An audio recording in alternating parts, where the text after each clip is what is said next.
Hi guys, welcome to our channel. तो आज मैं आपको एक अमेजिंग ट्रिक बताने वाली हूँ, जिससे कि मैंने यहाँ पे सीरियल नंबर लिया है।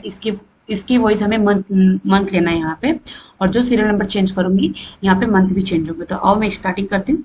अगर आप मेरे चैनल पे नए हैं तो प्लीज मेरे चैनल को सब्सक्राइब कर दीजिए। तो पहले सबसे पहले हम किसका फॉर्मूला लगाएंगे? टेस्ट का। टेस्ट के बाद हम लगाएंगे डेट का फॉर्मूला। अभी डेट का लगा है तो देखिए यहाँ पे ऑप्शन पूछता है ईयर, मंथ और डे। ईयर्स के लिए हम 2023 डाल देते हैं। फिर कॉमा दिया हमने। कॉमा में हमें मंथ पूछा है, मंथ के लिए हम ये ले लेते हैं। फिर कॉमा लिया। डे में 5 या फिर 6 कोई भी डेट ले सकती हूँ मैं।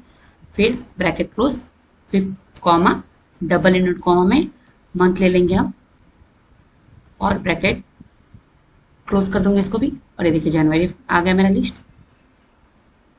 ये देखिए, अब मैं इसमें से अगर मैं इसको 10 कर दूंगी तो यहाँ पे देखिए अक्टूबर आ गया।